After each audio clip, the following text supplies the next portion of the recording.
Hey everyone, if you're watching this, you're watching the recorded side, unless you just came in now. Hey Harmon, what's up? Dennis, how's it going? TK, Big Rich, Caslin, what's up? Anthony Blackbeard, how's it going? I'm here at the Loves in, where am I? Green at the 119. Gonna start running California? No. Mr. Pale Rider, how's it going? Ron? So, two things I wanted to talk about. Number one is I just read on Rate Per Mile. Hey, Southbound Jay, Kevin and Ollie, what's up? Big Tex. Number one, the ELD mandate is going through. The House voted on it last night, and they said, nope, it's going through. So hopefully that'll stop all the debates and everything. It's a new reality that we have to face.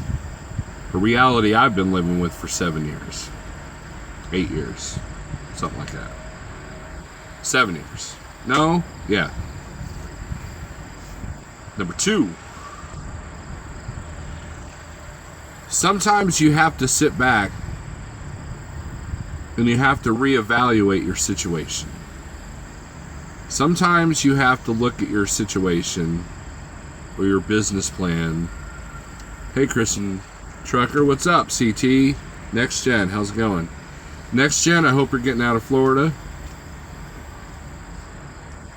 I've been getting messages all day from the mothership. They're talking about the hurricane going up. Hey, Matt, going up the east side of Florida. So that's gonna, just waking up for a few minutes. It's gonna affect the entire East Coast up there along the I-95. And hell, that thing might go all the way up to the northeast there. I'm in Florida going to hunker down. Man. Yeah, they called me to make sure my family was safe. See, Kevin, that's cool. That's a good deal. Schneider does care about us to a certain degree. The level of that hurricane is 185 mile per hour winds. Think about that for a second. The gusts are up to 225. Think about that for a second. 225, that's an EF3 tornado. And I don't know if any of you have ever lived through a hurricane or been through a hurricane. It's not like a thunderstorm where, you get hell and high water for about, 15, 20 minutes. The storm is as big as Ohio. So imagine the state of Ohio dumping on everybody. And it's hours upon hours upon hours. I'll get to that in a second, John Cater. Of that wind. There's no way you're gonna lose property. That's all there is to it. Take pictures of your stuff, because boarding up the windows ain't gonna help. And I'm really worried because I got a sister there in Orlando. So I'm hoping the thing takes a sharp right turn. John Cater says, I don't need a computer telling me when I can and can't drive, just saying that's a personal opinion. I understand that, sir. I understand that very well. And unfortunately, that is the reality. And I wish that it could be left up to our own devices. I wish it could be left up to us. Unfortunately, hours of service don't do that. That box is going to keep everyone honest. Now, I had somebody call me arrogant for my last ELD video. And if I came across as arrogant, I apologize. However, all the growing pains that all these new people on ELDs are going to go through, I've already been through it. And sometimes I have to look back at myself and say, you know what? That was a stressful time for me. Because I knew how to run paper. I was very good at running paper. However, there are benefits, and I'll just leave it at that. You may not believe it now. You may not believe it a year from now. But if you are self-dispatched and have control of where and when you go, ELD thing is not going to be a big deal. Trust me. Big Rich says, I live in Charlotte, North Carolina. They're saying it's coming more towards the west side of the state. I've dealt with hurricanes my whole life. And I don't really want to get to an ELD debate because, you know, the purpose of this video is it's about me. It's about me. No, I'm just kidding. It's about the second part I was going to talk about.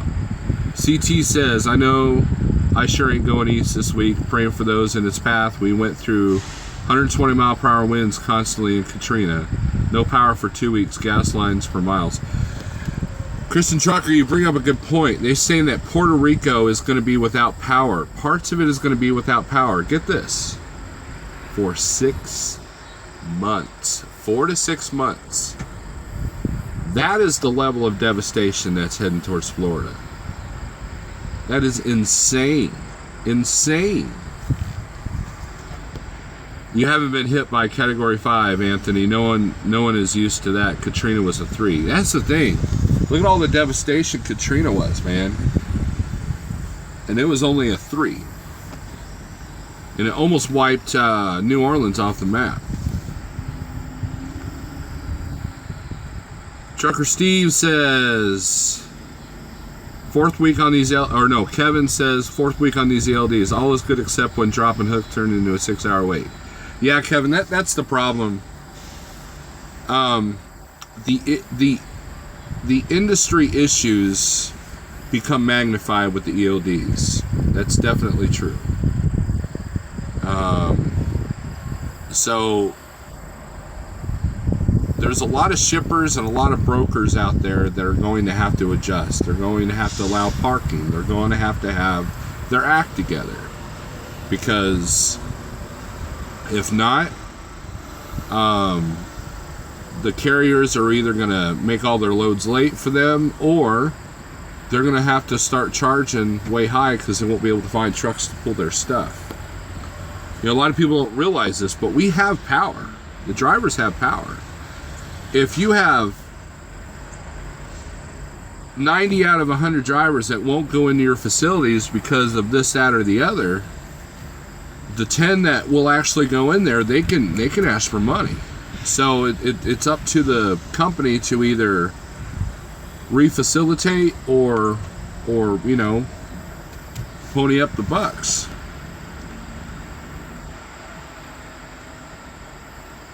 Kevin said, or Trucker Steve says, I'm coming in your hometown. I'll be in Springfield in 30.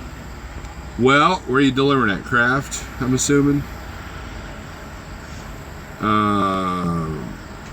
I start losing money. Once I start losing money on e-logs, I'll just send my bills to everyone who voted against delaying it.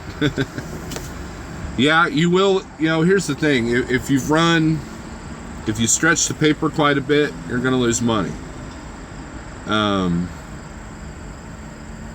Guys that were running 140,000 miles a year, you know, you're going to not get that much.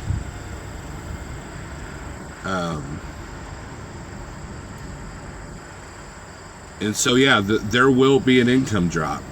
But if you're an owner-operator or if you have your own authority, you can work that to your advantage. As a company guy, you might see less miles, but I've done 3,800 miles in a governed truck. 65 miles an hour. I've done that in a week. I've done that between Monday and Friday afternoon. I've done that. I think that's right. Either that or Monday through Saturday. I think I've done it. So if you're trying to drive 4,000 miles a week, that's way harder than I want to work. And which brings us up to my next subject. So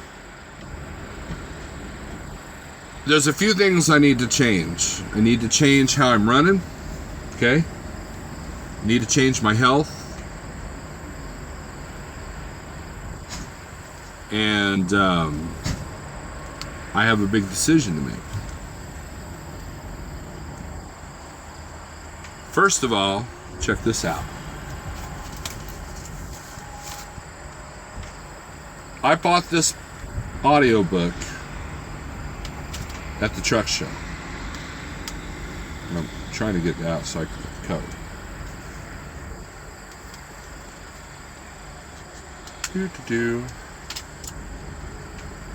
It's by Carolyn O'Byrne. Very nice lady. I talked to her briefly both 2 days of the truck show. That's her book right there.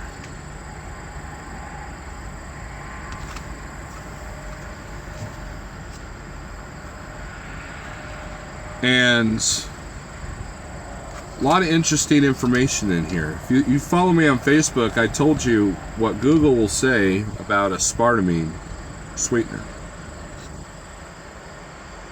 And Matt Grady says that's why I stay close to home and pull tanker good rates in about 65 hours a week. Yeah, that's the way to do it. Some of my best weeks over here have been on recap hours. And very rarely do I run over 10 hours. Yesterday, actually did 600 miles. I haven't done that in a minute.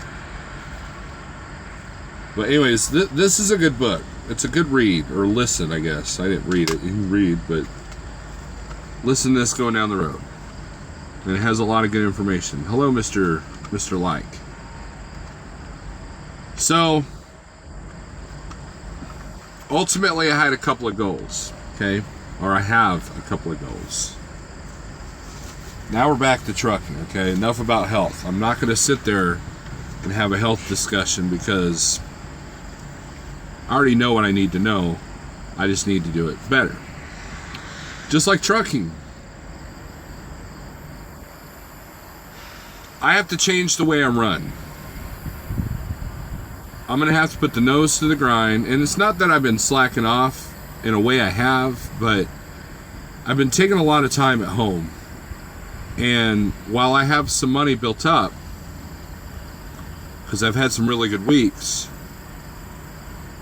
it's time to put the nose to the grind because there's a couple of things I need to pay off. Number one, I need to pay off the credit card that still has my old turbo from the Peterbilt. I have to pay that off.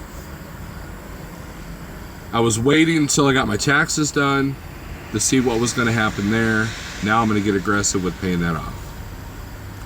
Number two, I want to get my own plates for this truck.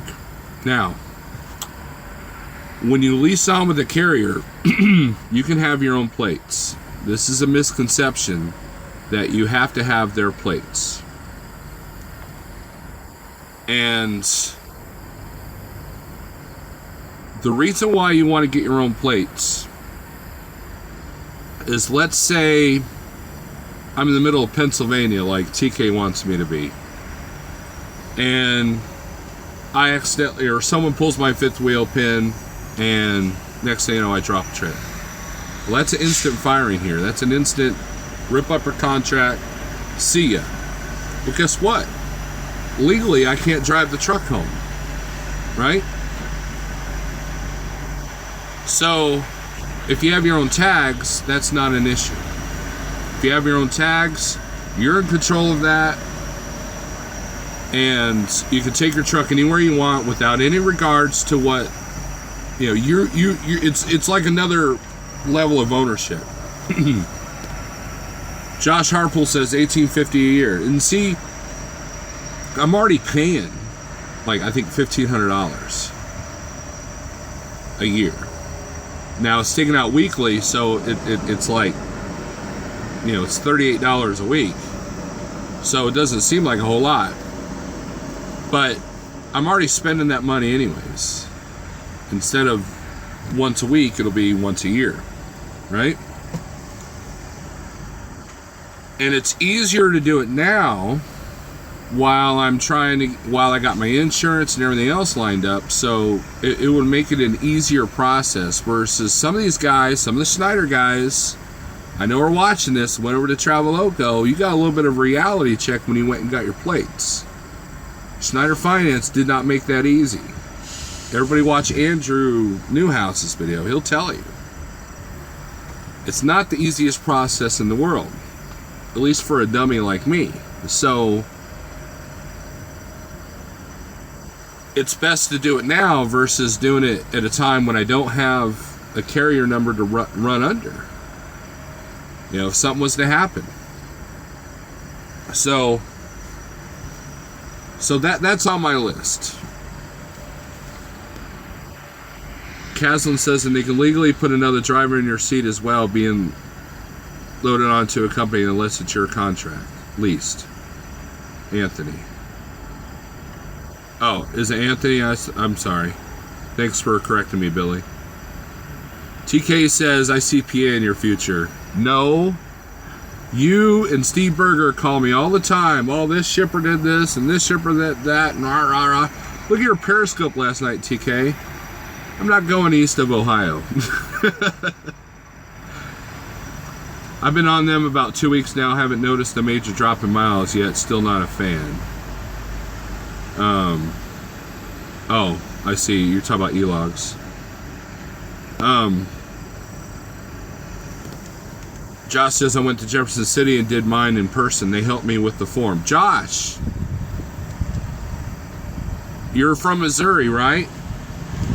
Please email me at stevenallington@gmail.com and tell me what I need to look forward to. I've been waiting for someone from Missouri to tell me where to go, what to do, and all that. So if you would, stevenallington@gmail.com. Thank you. I would greatly appreciate it, Josh. Jeffrey says, I got your back, my friend. No PA. Thor, what is up, my friend? Newhouse Trucking by Big Billy says Newhouse Trucking is the one. He's the one that took a Schneider Finance truck and got his own plates. Yes, Caslin, I did. Thank you very much. Yep, thank you, Groundhog.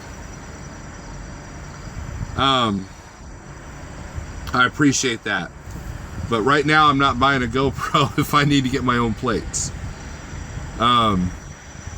Now, with that being said, I was going to do a video about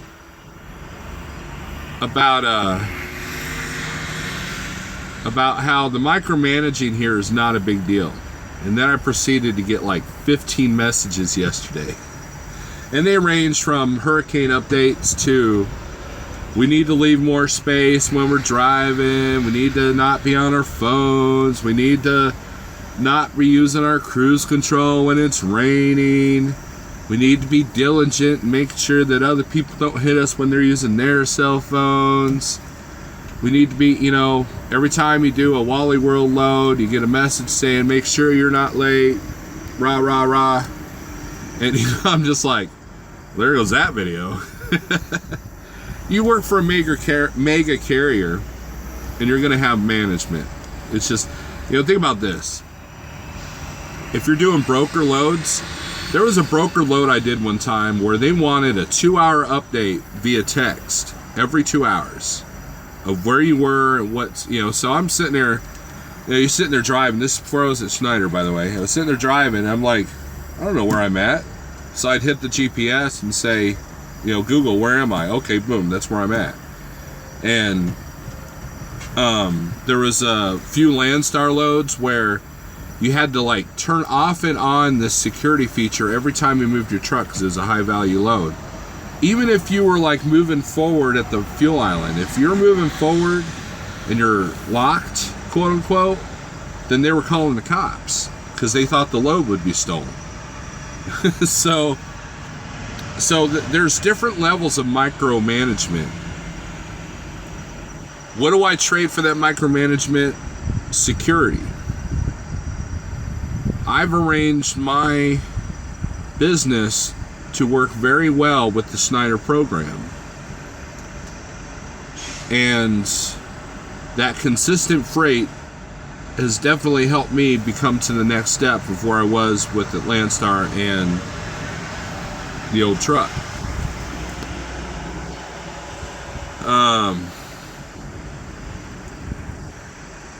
Wow, I'm behind on comments. You guys have been kicking it here. Groundhog loves PA. PA up and down 81 is okay. Steve just asked the coach. I think he knows how to do everything right. We should get a dash cam. I have a dash cam.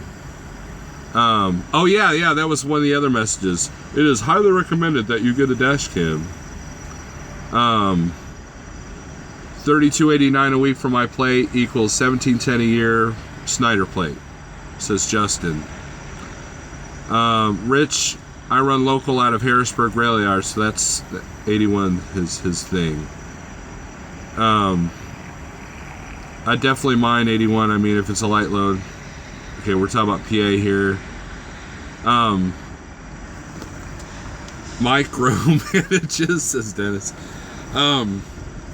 I used to run the PA all the time. I know 70 and 76 like the back of my hand. I know every nook, cranny, when to be in the left lane, when to be in the right lane, when to avoid that exit, you know, which travel plazas had the better Starbucks. Trucker Steve in PA says easy on PA. I've got nothing against Pennsylvania. I really don't.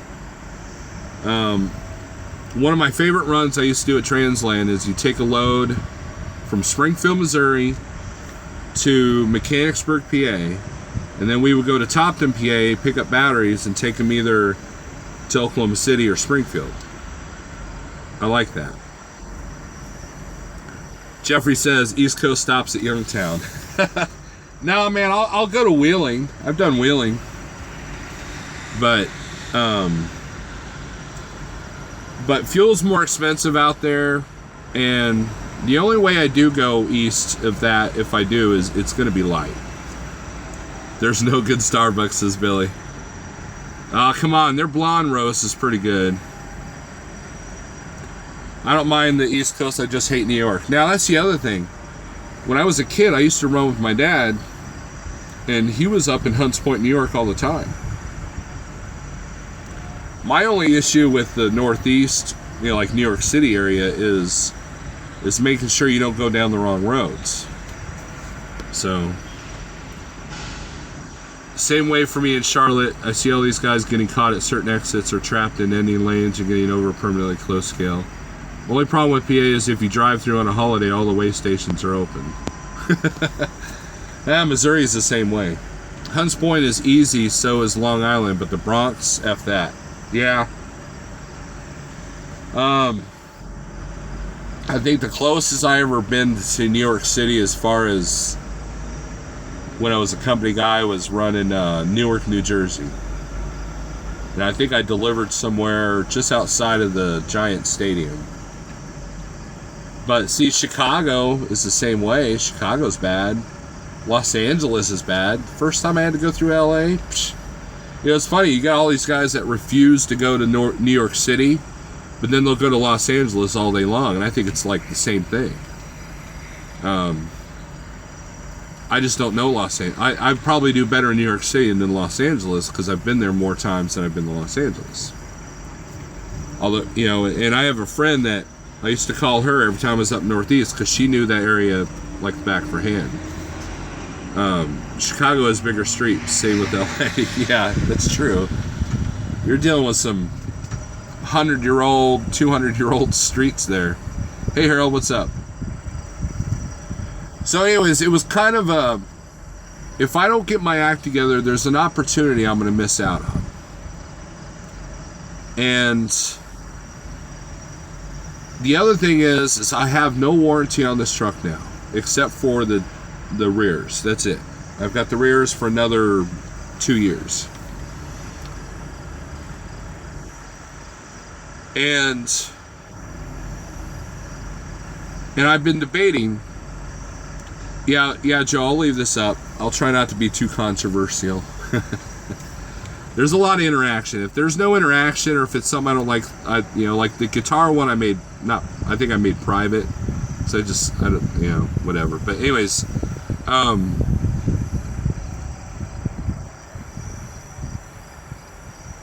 man, I just had a total ADD moment. What was I talking about, guys? Opportunity.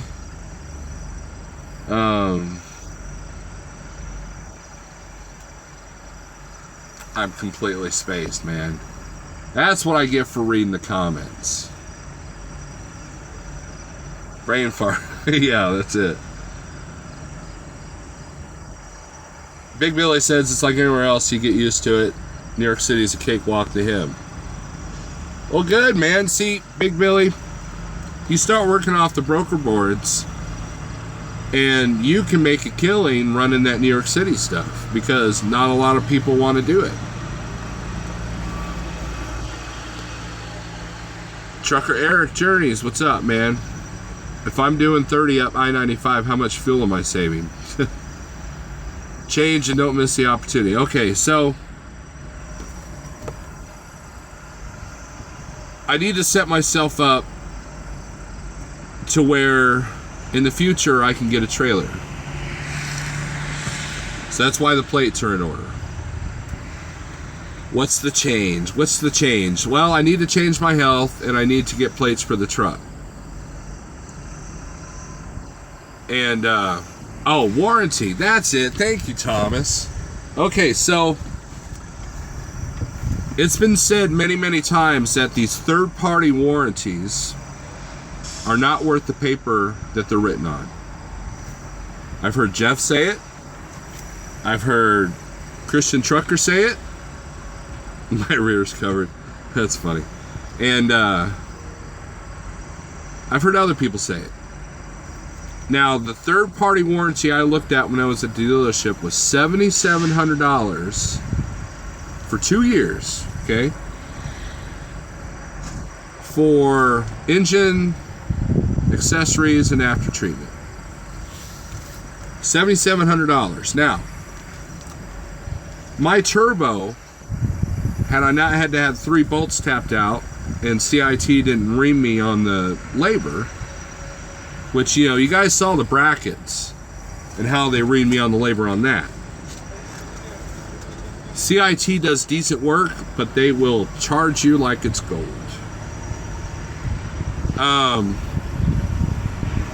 Caslin says third-party engine block and transmission, that's it. There's different levels. If I wanted to get just the engine block, it's like $2,000. But anyways, the turbo cost me about $8,900 at the end of the day. That's the turbo, actuator, and all the labor. And there was extra labor involved because they had to tap out 3 bolts, which I knew one of them was broken. Okay. So let's call it an even $9,000. So I'm gonna be like Jeffrey. I'm gonna get the calculator out. So 9,000 minus 7,700.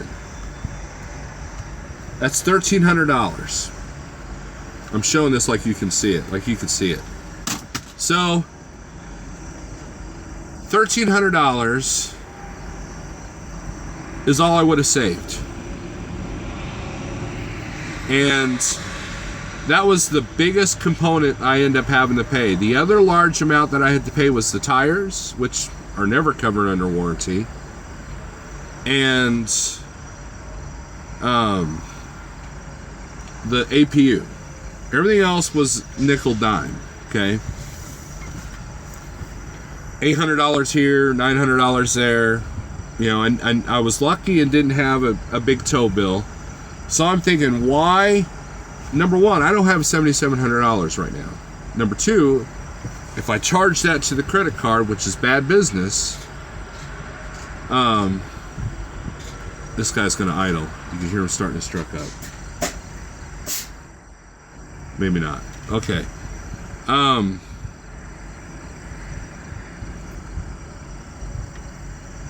Man, I gotta stay on point here. I've had too much coffee today. if I charge credit card, that's bad business. So, and if I do that, then I'll max it out and I won't have any money for the parts that the warranty won't cover. Because like Jeff said this morning, they could find the littlest thing that will say, oh, we're not covered because of that. Hey Jeff, what's up?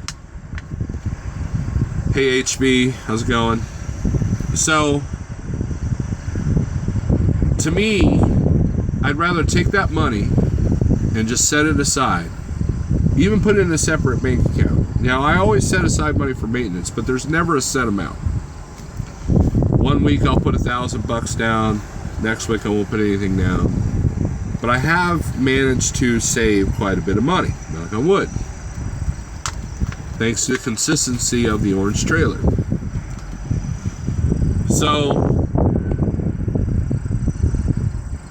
and there's enough room on the credit card for something major if something major goes down. Now, I say that with my check engine light on. So, my cash is better saved than spent. See what I mean?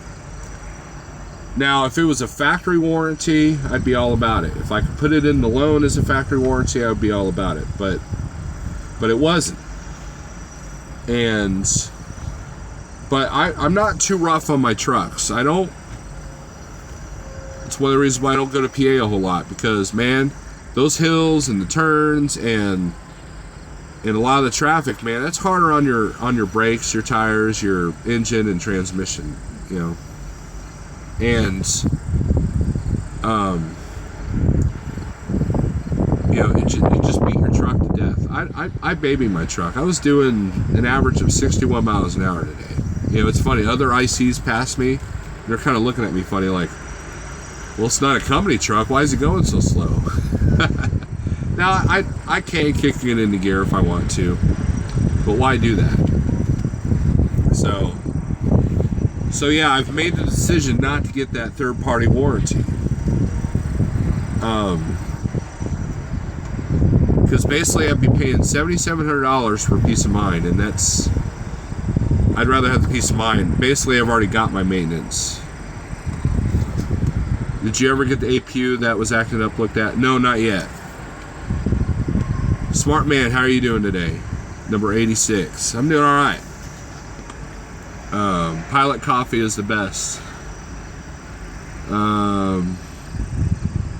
Where's the whiteboard? That's Jeffrey's thing, man. I have a whiteboard in here, but I'm not going to use it. Jeffrey don't need no stinking calculator. I feel like someone's thinking about a full maintenance lease as Big Rich. Rich, the only reason why I'm not doing a full maintenance lease is because at the time that I was getting this truck, I wasn't eligible at the local Volvo dealership. Kenworth, I talked to them, and they were like, well, it'd be cheaper. You know, here's the thing. When you go to look at a full maintenance lease at either Kenworth, Peterbilt, or Volvo, do not go to the sales department. Just don't do it. Because they're a different department than the sales.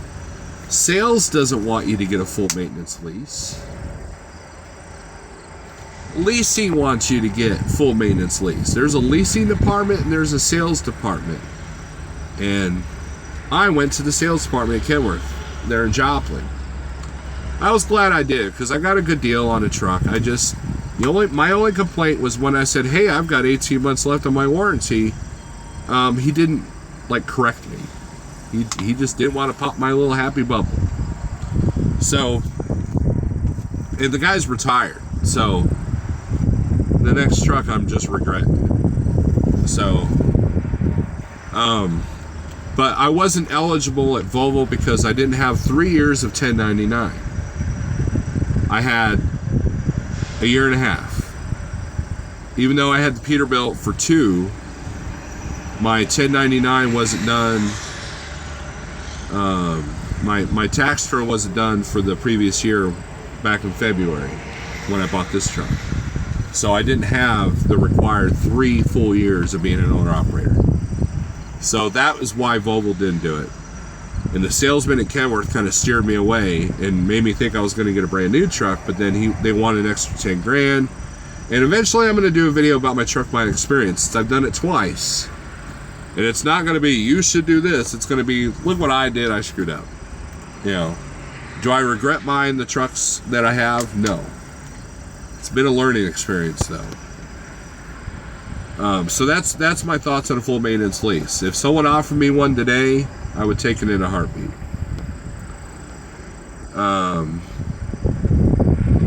Stay in the cool states where you don't have to idle the truck. That's a good strategy there. Like right now, I'm not idling. Daniel, what's up? Pale Rider, Outlaw Trucker, what's up? How's the owner-op business going? I'm doing all right. I'm just talking about how I need to make a few changes because I got some repairs at the house I got to do. Anybody want to come over to my house and build me a carport for under $2,000? I'd be your friend. I got a fence to mend, and I got plates to buy for my truck. Have you tried Ryder for a full maintenance lease? No, because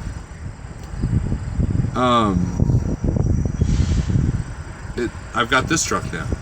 So when I thought of Ryder or Penske, you know, we're not allowed rental trucks here.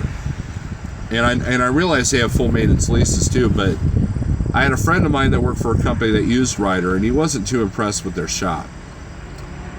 Daniel says, I'm immobilized for a week because of a stupid Texas thing. Oh, are you getting your own plates there, Daniel? Is that what we're talking about? Or no, probably the Texas DOT thing. Is that what you're talking about? So you're with Central Hauling, aren't you? Ryder is expensive from what I heard. Yeah, and they're Freightliners. I'm not a Freightliner guy. I will admit that those new 2018s look sharp, but I have no use for Freightliner shops at all. Russ, buying plates for your truck, does this mean a future transition?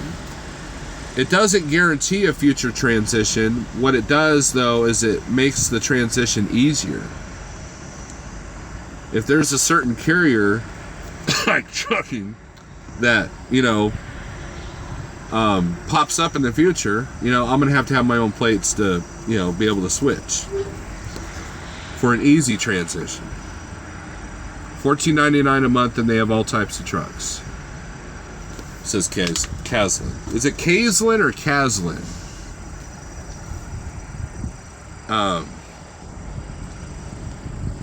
Yeah, well, I'm on a 4-year note on this truck, so I had a ticket for no insurance back in 2014. I didn't know that Texas had a Texas driver responsibility surcharge, and my license got suspended. Ooh, dude, that's bad news. Yeah, if you leave, you need an exit strategy. Exactly. What's up, brother? I'm waiting to get whacked by a hurricane. Oof. Oh, Captain Jim. Yeah, I'm worried about my sister. I also have a cousin in, I think she's in Florida. I just found out she's dying of cancer. So there's a lot of stuff going on right now in my life. So I wasn't very close to this cousin. I only remember her a little bit as a kid, but still, it kind of sucks to hear that. Need some kind of E-log too. Well, I'll have that covered. Russ, if you didn't catch the beginning, basically what I'm saying is if you have your own plates, then you can take the truck anywhere you want without any problems. Like if I was to accidentally drop a trailer at Schneider and they fired me, then I'd have a way to get home with my own plates. As far as Schneider goes, will you need to do your own IFTA? No, Billy. If you're asking, I don't think so. Jeff told me I don't. They still do the IFTA. So, hello, Snower. I'm thinking of becoming a lease operator for a small trucking company. Thoughts? Cobra. Well, it depends on the company. Here's my thoughts on small companies, small carriers, okay? You have to really trust them, and you have to read the fine print on the lease. I know a guy that was almost to the end of his lease, and they got rid of him over a stupid reason, and they took the truck back. So all that money invested into the truck was gone. It was out the window. The problem with small carriers is that if they have no history, you don't know whether to trust them or not. And if that's the case, see, I'm not knocking Traveloka, okay? I'm not knocking Traveloka at all. However, before YouTube, I never heard of Traveloka, and I would want to see, there's a lot of Schneider guys going over there, and I would want to see the contract. Now, if you're a member of OOIDA, they'll read that contract and tell you yay or nay, or what to look out for, or what they would have concerns over. And I would check with the Better Business Bureau on that small carrier. Small carriers like Traveloka, there's a lot of them out there. Some are honest, some aren't. So you got to keep that in mind. And also the payments need to be reasonable, and they need to have some kind of flexibility just in case things go south. Steve, thanks for the information. I'm working on my exit door from Schneider National. Yeah, it's a lot of people are leaving Schneider. I'm not leaving Schneider at this point in time. A change of underwear. Yukon, you're funny. IRP and IFTA are not the same. Both keep up with the state miles traveled. Also, contract freight versus spot freight. Yeah. Well, the projections for spot freight is really, really good right now. And they're projected to be good for 2 years. Kaislin says, when the spot market gets slow, the drivers at Traveloka will get the shaft. Their history is really hazy. See, Kaislin is doing some research. And Yukon says it's only going up and up. Yeah, these hurricanes are creating a capacity that is... There's a lot of trucks being tied into the hurricane FEMA stuff. And so rates are going up everywhere. And then with fuel going up and ELDs being mandated, now's the time to do it. I wish I could enter the spot market now. I think this guy's leaving. Cool.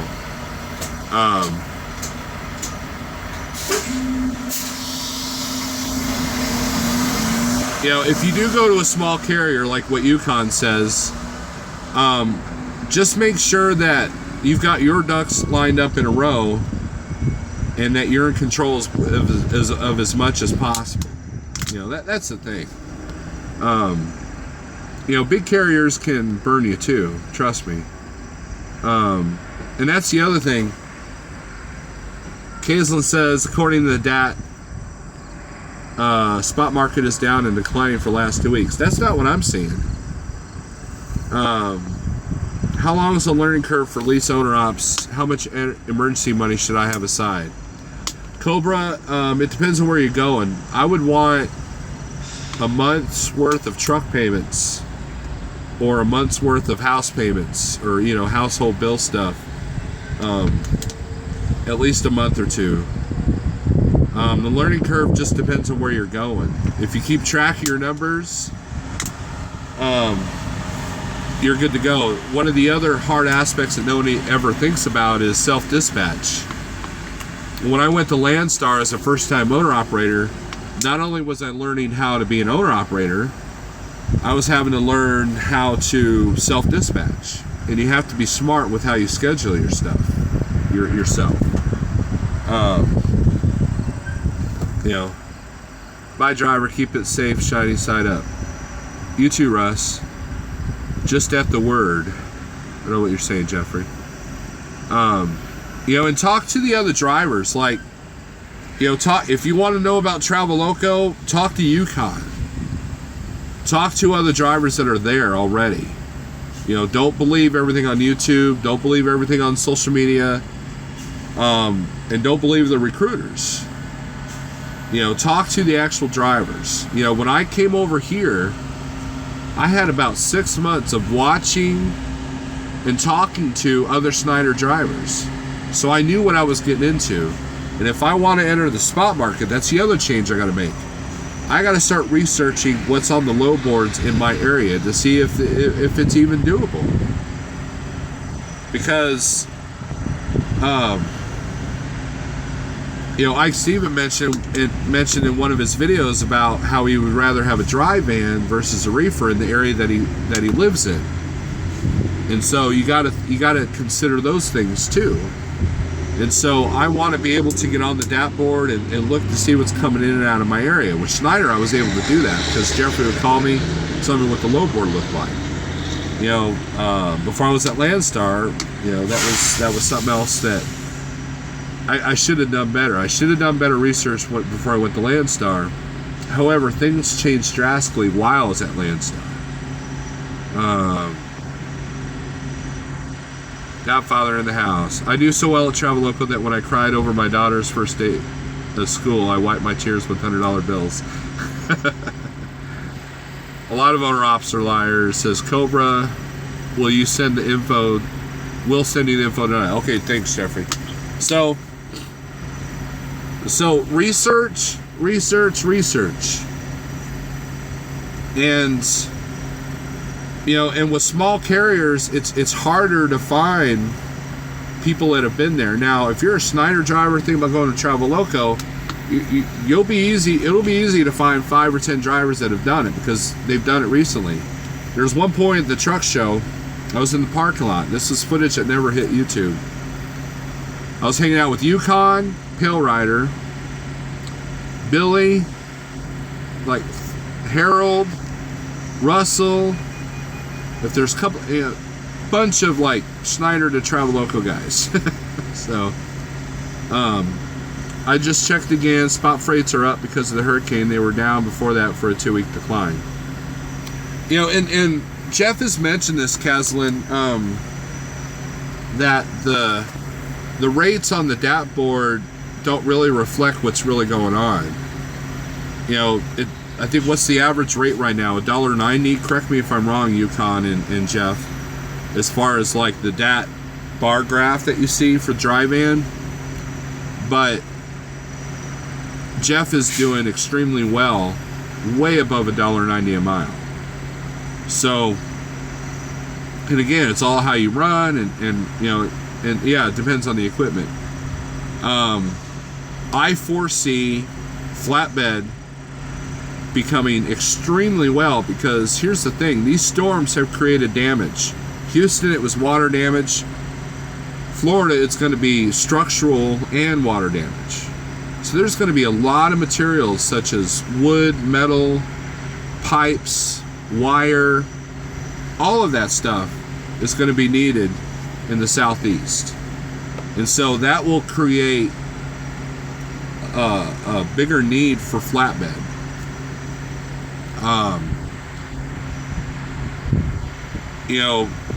Reefer, it's gonna require more than everybody, it's gonna create. Yukon says I'm averaging $2.38 a mile on reefer. So there you go.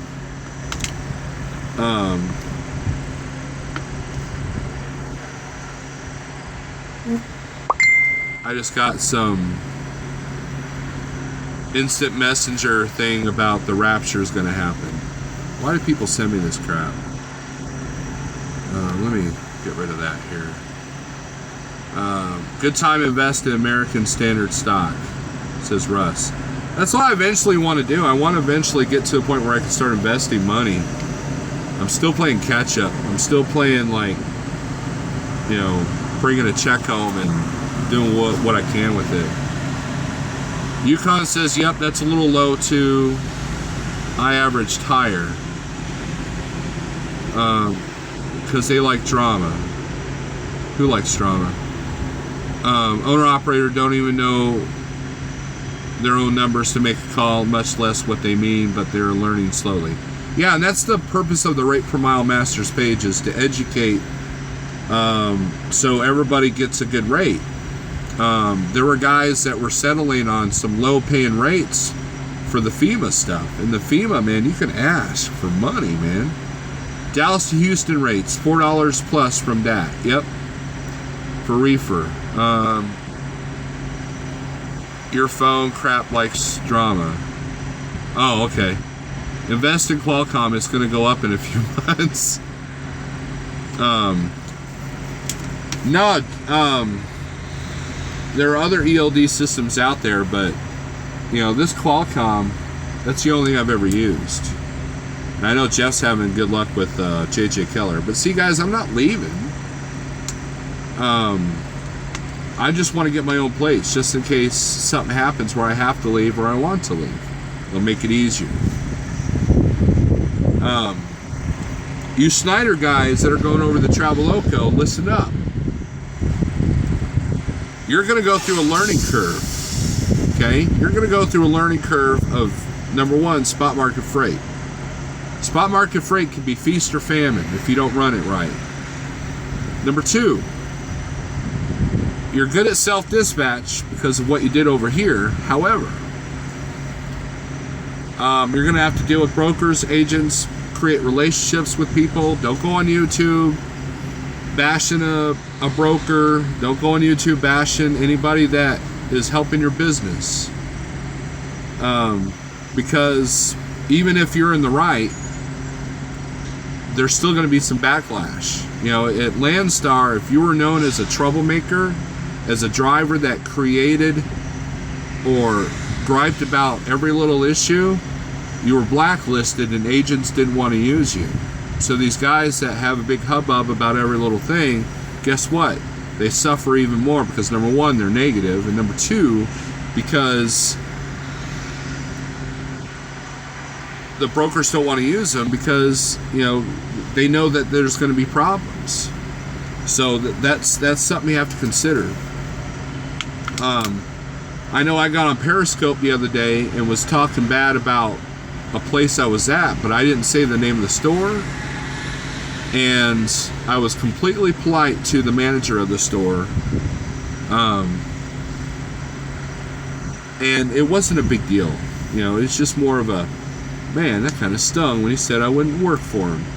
I couldn't work for him, but I didn't light up their name and everything else. That's what Google reviews are for. Just didn't want to work for them. That's what Google reviews for. Jeffrey Like says $329 on this load. See, I told another person that's all about the reefer, I told him about the numbers Steph was getting, and he was very surprised. I'm like, but this is a person that was in the Rate Per Miles Club, so it's like, well, you should know that there are guys out there that know how to negotiate rates, and Jeff is one of them. And he lives in a good area. That's the other thing you got to consider too. If the way Yukon run is different than the way Ike runs, and Ike runs the way different than what Little Dog runs. All the Traveloco guys, just like Schneider. There are guys here that want to do 2 or 3 drops a day, and there are guys here that want to do 1 load a week, running long distance. Outlaw says, trucker protest October 3rd through 8th. Have you heard about this? I'm in, by the way. ELD should be a choice. No, I have not heard about the protest. There's always talk of a protest, and it never does anything. Now, I'm not saying it's not good to have it. I'm just saying I haven't heard about this one. James says, hey, Steve, how much do owner-operators pay for health insurance? I don't know. I don't pay for health insurance because I get it through my wife's employer. I got my own. Benjamin says I got my own plates last week. They are $250 less than the state of the carrier I'm laced to. It can go either way. Right, Benjamin. I haven't seen what they're going to cost me yet. But I'm not too bad on the plates here. I think. Well, I don't know. I have to do the math to see what I actually pay a year here. So I'm gonna do that math. I threw my calculator in the back for dramatic effect. Here, I'll use my thingamajigger here.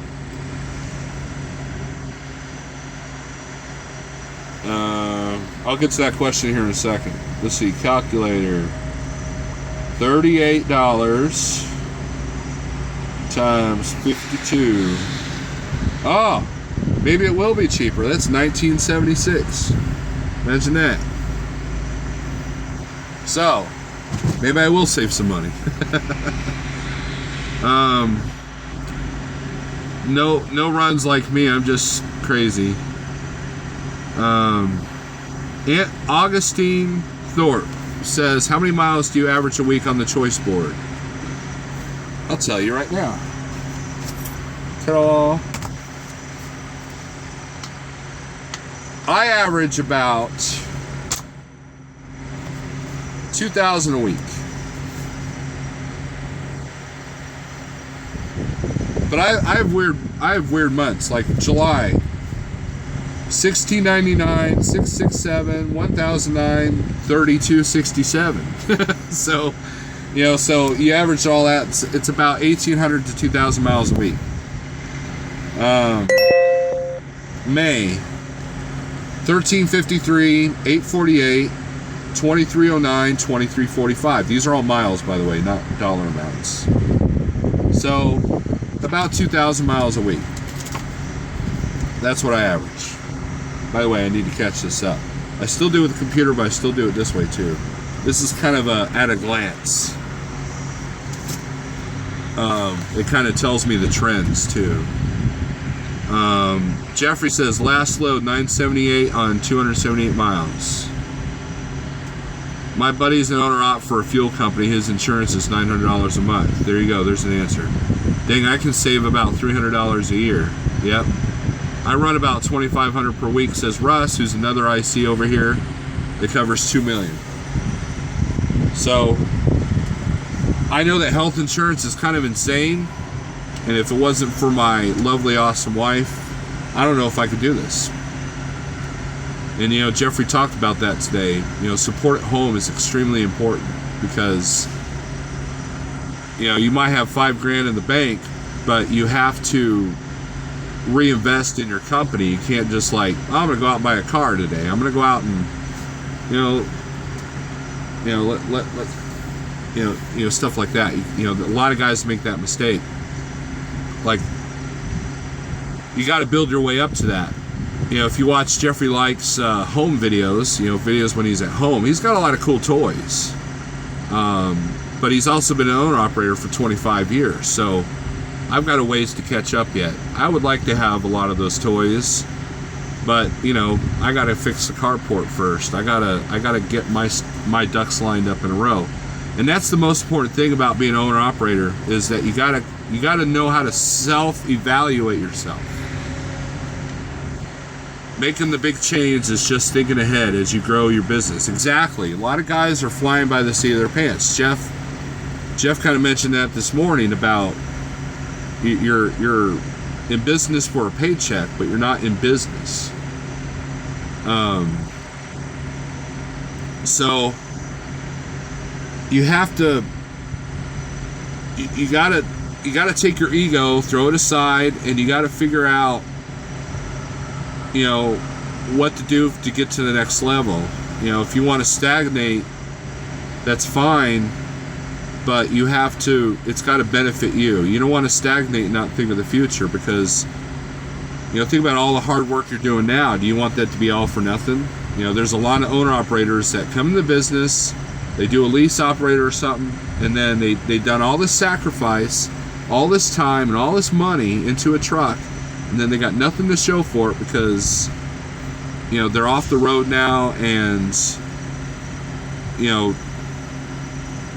they were only thinking of that current day versus, what do I want 5 years from now? Thor did an excellent video about a 5-year, he did his plan in 5 years. And if you guys have seen his truck, it's a pretty awesome truck. So, to see him going from driving for night to what he's doing now, it's pretty cool. And it makes me think, well, I could do this too. And I see successful people like Jeff that make me go, that's what I want. That's what I want. And another YouTuber said it best, the more successful you are at being an owner-operator, the more freedom you have. The more freedom you have, the better trucking is. Does that make sense? Trucking kind of sucks if you got no say in anything. Plain and simple. But when you have freedoms, then it's not so bad. You know, I can deal with traffic. I can deal with the rude shippers and customers. I can deal with some of the hazards because I've got more freedom. If something goes on at home, I can get home. If I had to drop this trailer right now, call up Schneider and say, hey, I need to get home, I got full tanks of fuel and I got enough money to get home. You know, I got enough money in the bank to stay home for a month or so. That's what you know, that's freedom. Freedom. That's freedom.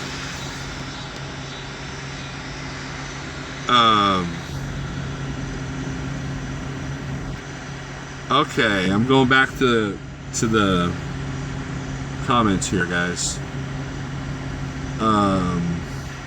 Russ says, I like his barn. Yep. As an owner-operator, I pay $420 a month. Okay, I've already read that. You got to figure out how to cut your overhead costs, Benjamin says. The first year is established, is estimating. The second year is based on actually miles you run in each state. Okay, we're talking about plates.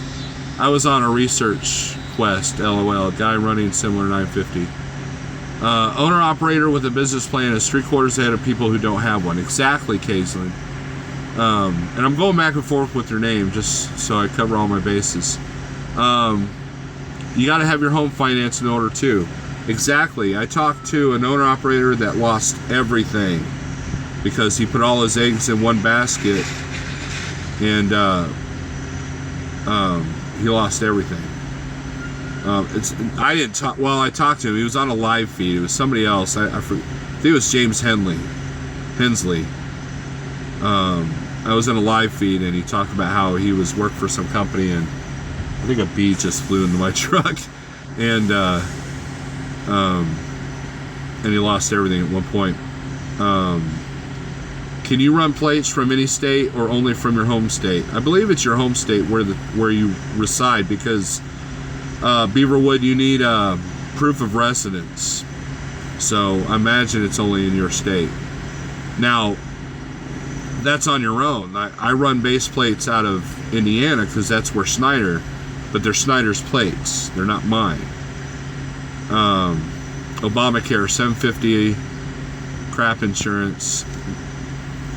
Talk about insurance here. Jeff's godfather. He's a godfather in his own mind, says Rizzo. I'm a lifetime follower of cult godfather. The cliche line, failing to plan is planning to fail, right?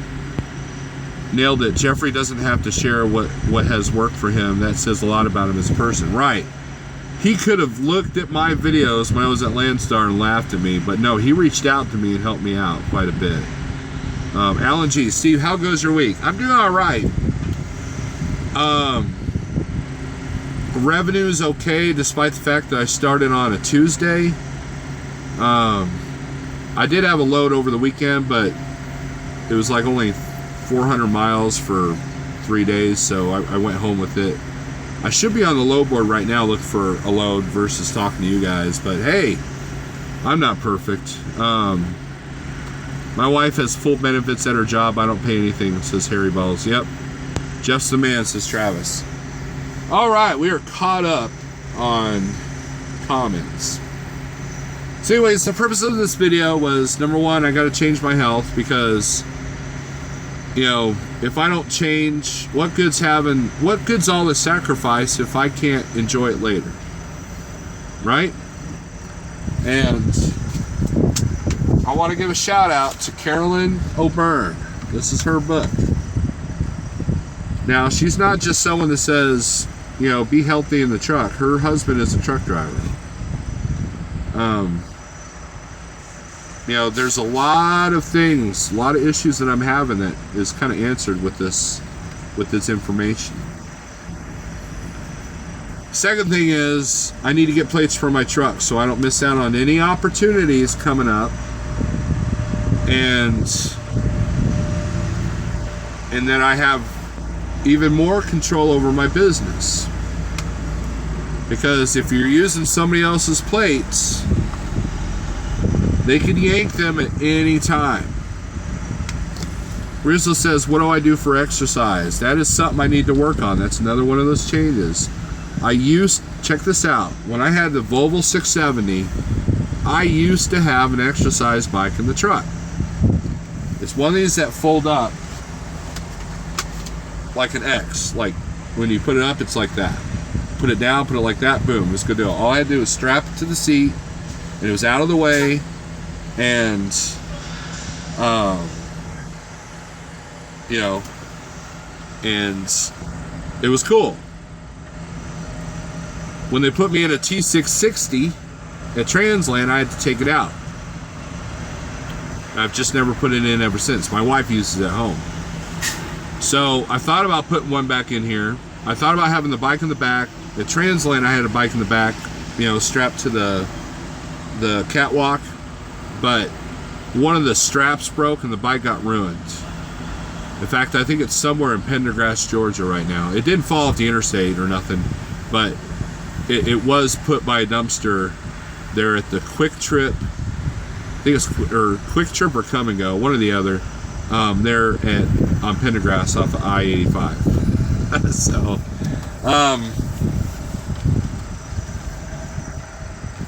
and not that it would be safe to ride a bike through these parking lots anyways, but Rizzo, you make a good point. That's why I don't give health advice, because I am parked away. You guys want to see how far away I'm parked from the, I'm literally on the furthest corner you can get from this truck stop. Okay.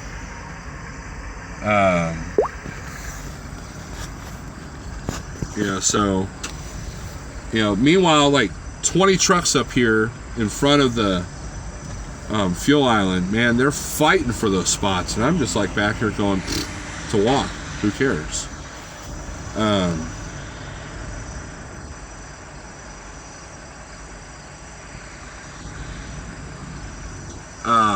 Larry Fisher, what do you have an email you're willing to share? Yes, StephenAllington@gmail.com. I believe Groundhog put it up here too, so look back in the chat. Thanks for your sacrifice of time. You're welcome, Benjamin. By the way, R. Lopez, Coach is starting to do question Q&A. He's copying you, Snort. No comment. Have you looked at Kevin Rutherford's keto diet? And of course, yes. I know a lot of people that have gone keto, and it's doing well for them. I was in a state of ketosis when I went on an all juice fast, and I loved every second of it. Loved it. I am on my way to making those changes. I've got a lot of fruit in here and a lot of veggie stuff to make smoothies with. I'm not doing the full-blown juicing. It's now, I think today was the first day I actually bought food that was in the truck stop. Everything else has been eaten out of the truck. And for example, check this out. I got spinach, okay? I got salad mix, see?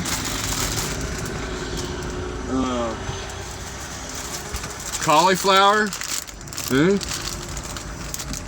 see? I'm making changes, people. I'm making changes.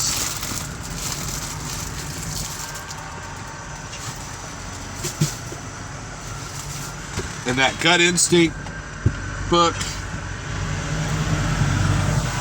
has taught me, my problem is cravings. I could be as full as you could be, and I'll crave. I'll crave salt. I'll crave meat. And that's explained in that book. So yeah, Kislin, short answer, yes, I've looked into it. Snorlord, check out Scooby's workshop. He has a website with free meal planner. Lopez says you're parked too far. Jeff, a helpful guy, good information, a lot of good guidelines. He also backs up his point of view with his real world numbers. He's also one that explains how the numbers relate to your business. Exactly. When people ask me, hey, the Snyder IC Choice, will that work for me? The first question I asked them questions. It becomes an interview at that point. Well, where do you live? What kind of house bills do you have? What's your home situation? If you live in Utah and you're the sole breadwinner, no. If you live in Ohio and you are the sole breadwinner, then yeah. So, if you live in Florida, you won't even get hired. If you live in Massachusetts, you won't even get hired. And I believe someone said that they're discouraged because Schneider... It's funny, man. I'm sorry for my ADD moment, but this dude's backing like he's on fire, man. You hear that engine? You hear that? That's somebody backing into a spot. Hell, when I back in the spot, I just put it in neutral and just coasted backwards. That dude's in a hurry, man. You guys, I swear, man, the way some of these people drive. Simply jumping jacks and push-ups can get you going. Yes, Rizzo, I am good about stopping every 3 or 4 hours and stretching my legs. Blood flow is important. You know, one of the things I've always told my wife too is that it's easier to do 10 hours in a truck than in a car, because in a car you're kind of like, you know, you're in a recliner, but here you're up on a throne, you know. And I listen to a lot of heavy metal, so you know, I used to play drums, so I'll move my feet, you know, as I'm going down the road, you know, with the cruise control on, like I'm doing double bass, and that keeps the blood flow going. I'm really good about stretching. Jeff says I'm starting the juice fast. Awesome. Keep me posted on how that's going. Bulletproof coffee helps a lot. Kaislin, okay. Explain to me what bulletproof coffee is. And correct me if I'm wrong, okay? It's coffee with some butter in it, but it's got to be grass-fed butter, correct? Or grass-fed butter, or butter from cows that are grass-fed, organic, right? But do you have to use a certain kind of coffee? Is there a certain recipe, or can you just put a slab of butter that's organic, grass-fed cow, into a cup of coffee and you're good to go? Do I have that right? Because there's a misconception there. Big Billy, yep. Am I pregnant? No, I look it though. Big Face Trucker, hey man, what's up? I tried Juice Fast, became grouchy and tired. Larry Fisher, what happened with that is your body goes through a detox phase. And once you're... Man, these people are driving out here like maniacs. You got to detox, and once you get over that detox, man, it's like a whole new world, dude. It's a whole new world, because what she explains in the book is this food is putting a haze over us. And Larry, your results are similar to a lot of friends that I went through. I went through that, and in Fat, Sick, and Nearly Dead, he talks about that phase where you're just like grumpy, you don't want to talk to anybody, and you're just miserable, and your body reacts. Your body's like, holy crap, we're getting some nutrients in, and it's working overtime. So, but that's your body actually detoxing. Sometimes you detox so hard that you end up in the hospital because the kidneys are overworked, because they're flushing out all this stuff. Ricardo Lopez, what's up, Snorlord? I came across a 2009 Volvo with the Cummins at 625 for 22K. What do you think? This is just my opinion. I'm not an expert. The fact that it's got a Cummins, that's what my Peterbilt had. So you're gonna have to make sure that the turbo's good. Look at the oil. 22K is a pretty decent deal. Volvos, the older ones, especially around the 2009, because that's what I drove for like 3 years when I was at Transline, was the 2009 Volvo 670. It had but it had a few electrical issues. Other than that, it was a comfortable truck. 22K, 625,000 miles. I'd make sure you'd have about 10K in the bank to cover anything that would go down with that truck. And when it gets $1 million, get rid of it. My truck got up to 850,000 before the turbo said, see ya. So I would try to see if you can get the records to that truck and see what's been done to it. 625,000 miles per 2009 is pretty low, so that's good. So yeah, and definitely see if the DPF filter needs to be changed. I would change that right off the bat. That's one. It's going to cost about $1,000, $1,500 to get it done, and you're going to have to go to a Cummins shop to do it. That's just my opinion, though. Jumping rope. I had a rope in here, and yeah, people looked at me funny. Military diet. I do it once a month. Ricardo, what is a military diet? Someone told me that a military diet was when you drank Jell-O and it filled you up. Coffee good, butter, coconut oil. Okay, is Rizzo, is that what bulletproof coffee is? Does it have to be butter and coconut oil or both? Extra virgin coconut oil and coconut oil. What was this about the driver who was something before your ADHD? What would you tell us about Schneider?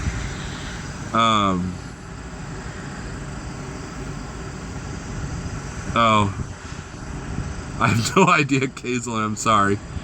I am small fry. Clarified butter. Also, MCT oil is good with coffee as well.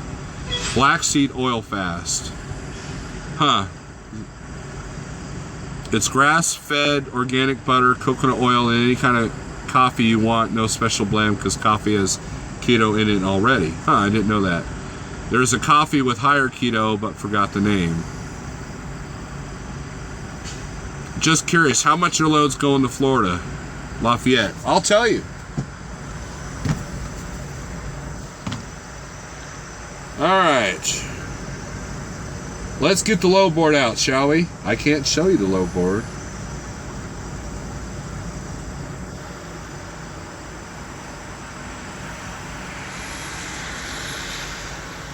Oh, I don't know.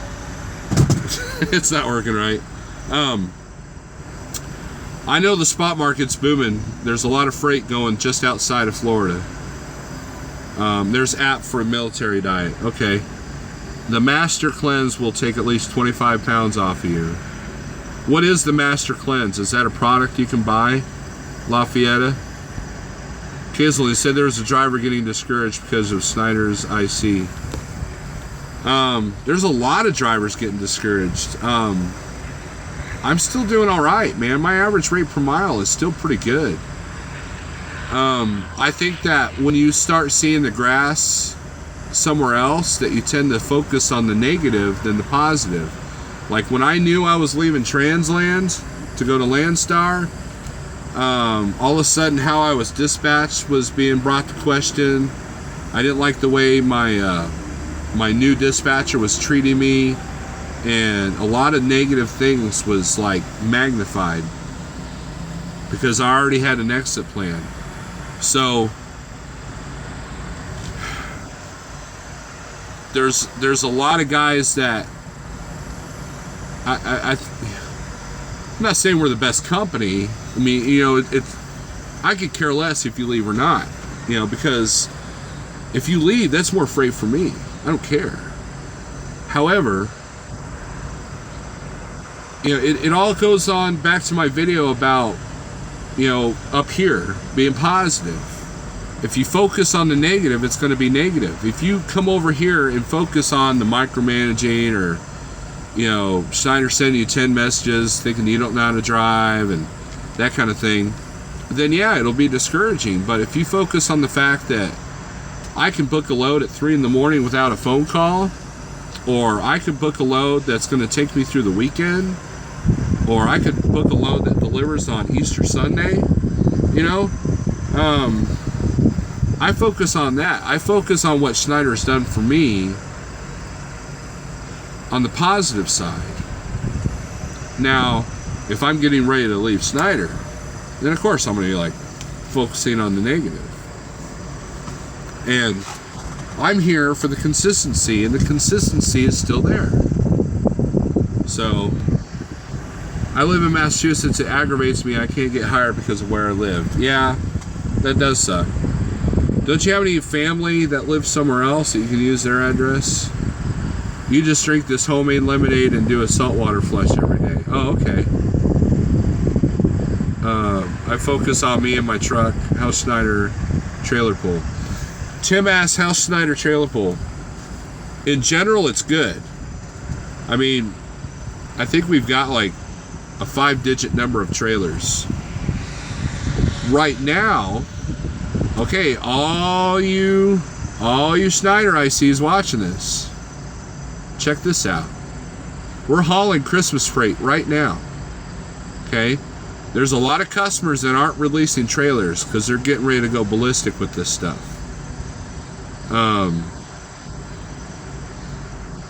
Today, I did a drop and then left and then did a hook. I didn't have to move trailers around. Big Billy says 1139 miles, 2264, Illinois to Florida. Thank you, Billy. Some of these flushes also require you have a porta-john in the truck.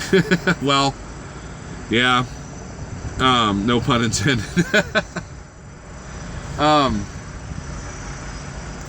The trailer pull right now is going through a transition. It's going through a shift. And because there are customers that aren't releasing trailers, as TK pointed out last night in his Periscope, and so what happens is normal places that you normally find a trailer aren't releasing them. A lot of the beverage and snack places aren't releasing trailers because they're getting ready to go ballistic on shipping everything. So there's like a transitional period right now. I haven't seen any issues yet, knock on wood, but for the most part, I've been pretty lucky. A lot of it is knowing your customer and knowing that, you know, I don't have my week depend on one shipper I don't know, because you never know, that trailer search might screw up your whole week. I have family that live in Rhode Island, North Carolina, and a lot of other places. Well, there you go. Maybe you need to move to North Carolina. Thor says, yeah. Yeah, what? What are you talking about, Thor? Are you dropping and hooking most of the time? SNR kills your profit. What's SNR? Harry, right now I'm about 75-80% drop and hook. Very rarely do I have a trailer for more than 2 days. It's changing for the better. Yeah, that's what I am doing. You got to always consider looking forward, and you got to, here's the important part. You got to, another idler, it's 60 degrees, perfect temperature. Probably a company guy doesn't have to pay for fuel. You have to know how to drop the ego and self-evaluate. And now I'm watching the truck back next to me. I bet she's going to idle too if he doesn't hit me.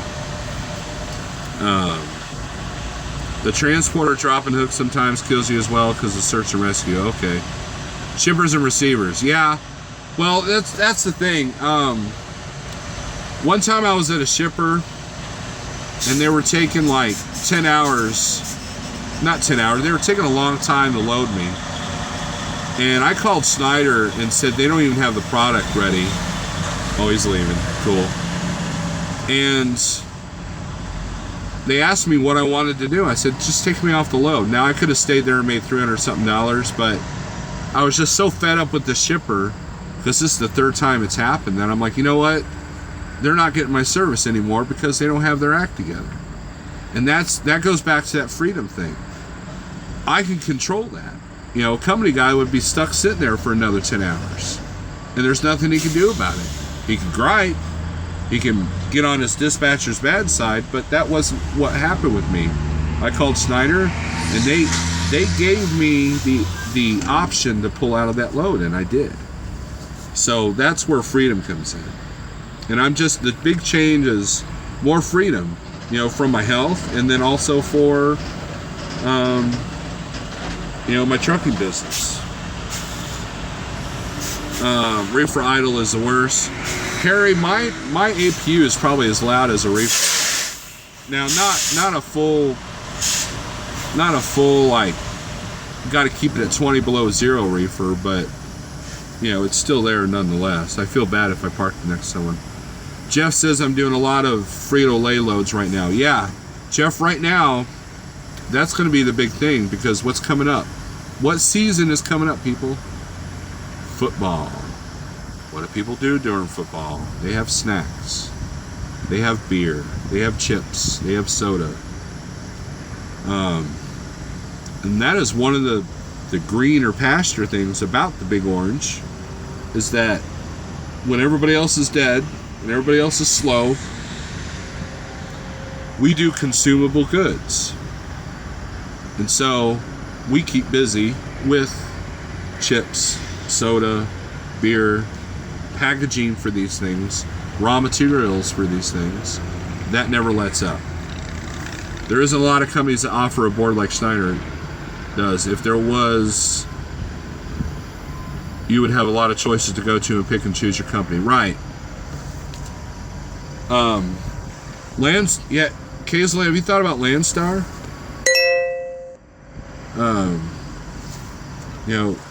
Spot market's doing really good here at Landstar.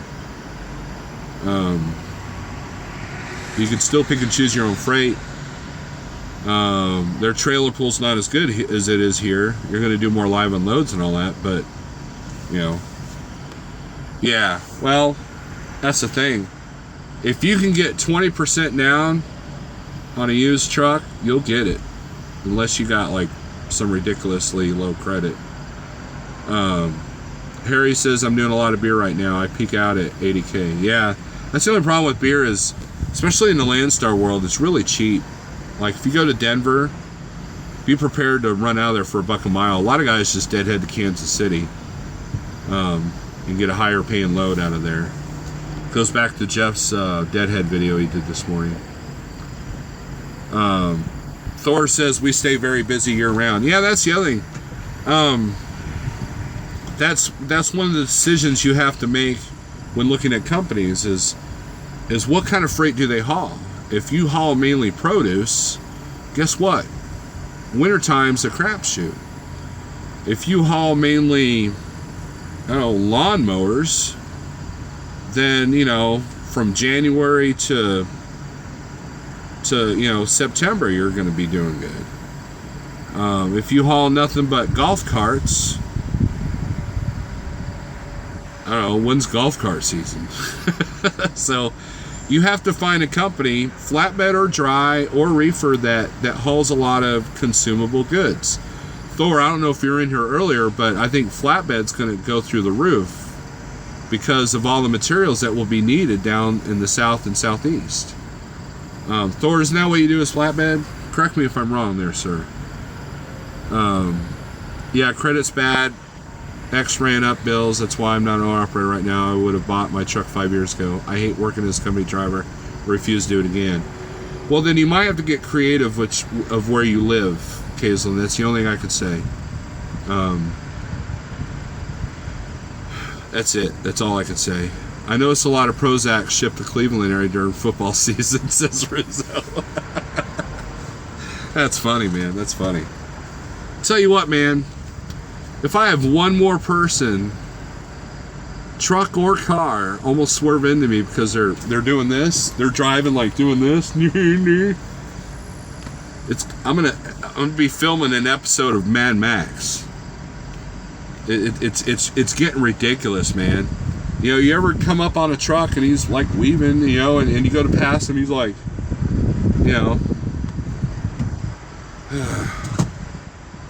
That's why we have to have stupid apps that won't let us book loads going down the road because of idiots like that. New Beeve Steve. That's weird. It's a new name. Heavy loads equals more fuel. You got to manage your hills. Yeah. Cleveland, the mistake by the lake. The mistake by the lake. That's funny. LOL, don't drive in Connecticut then. They're the worst drivers in the country. You know, I've never been one to sit there that one state is worse than the other. However, Ohio sometimes makes me rethink that philosophy. By the way, if you're going through Ohio on 70, you better have all your ducks in a row because there's a ton of DOT out there. Dry, but I agree, flat will go nuts. Okay, so dry van is the bastard stepchild of the trucking industry, or so it seems treated like. But you can put a lot of good, valuable stuff in dry vans that will make you a lot of money. And again, you can put a lot of consumable goods, canned food, bottled water, beer, soda, chips, snacks, cookies, cereal. That's what I got on now, is a load of cereal. And this stuff goes year round. You know, people are always buying cereal. It's not like something that goes up in Thanksgiving and goes down, you know, on Labor Day. Kevin says, yeah, DOT's been working the rest areas east of 8 and hard. Yeah, dude, there was 2 in there today. I don't go to rest areas in Ohio. I just don't. Reefer, you can do both dry and reefer. That is a misconception, Kaislin. There's a lot of dry freight that you can't put in a reefer. Because you got that chute on top. And if they need to secure it on the floor, you can't nail anything to the floor. So I would say about 80% of dry van can go in a reefer. But, you know, there are a lot of places that won't load a reefer. You know, weight can be an issue too. You can put more weight in a dry van. But like pallets pay really good here, but you can't put them in a reefer. Hearing it on CB, finally get out of here tomorrow. Where are you at, Kevin? San Francisco has the worst drivers in the nation, hands down. I go there a lot. What about you, Snor? Cobra, there's a guy on YouTube, people behaving badly.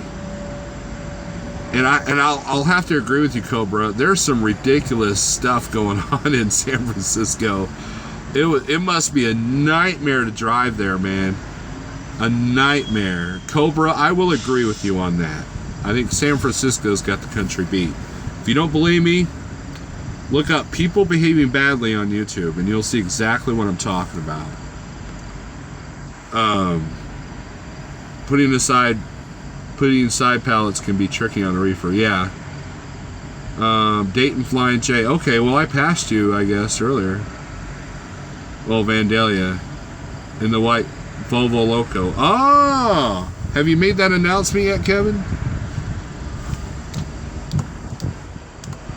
Well, Kevin, I'm at the 119 and I-70 in Illinois. So come and hang out if you're coming through here.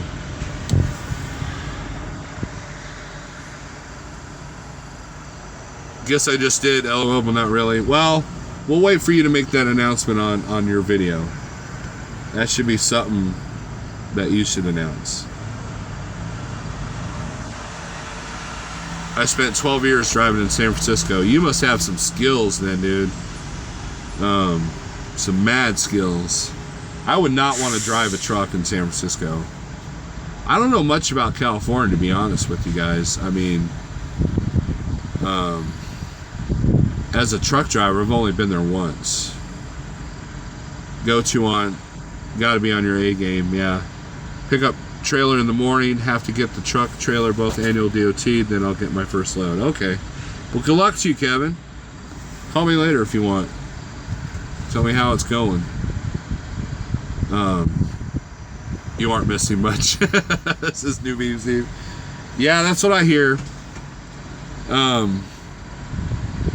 Narrow streets, pedestrians, yeah. In the hills, man. The hills. Alright guys, this video's gone on for an hour and a half. Again, I'm as bad as my parody. I appreciate the comments. I appreciate the feedback. Bottom line is, if you missed the beginning and don't want to watch the rest of this BS, sometimes you got to make changes, and sometimes you got to evaluate how you're running and how you're doing things, and then make your improvements. No, I'm not leaving Schneider, but I'm making improvements to where if something was to happen, I can make that easier. I'm still happy here. I'm still doing well here. Can I do better? Yes, and that's what this video is about. You want to lose weight, Steve? Just become a flatbed driver. No, Kaislyn, I'm that guy that's picking up his stuff on the interstate because he didn't tie it down in the pickup good enough. I'm that guy. So yeah, I don't. I'm not flatbedder. Thor says he loves Cali. Cobra says I prefer driving than tarping. Yeah. So, anyways, guys, thanks for watching. Thanks for coming in. Everybody go to Kevin and Ollie. Go to The Outcast. That's Thor's channel.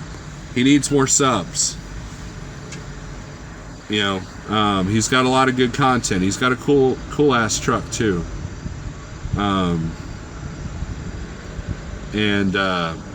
You guys take it easy. Thanks for watching. I'm out of here. See ya.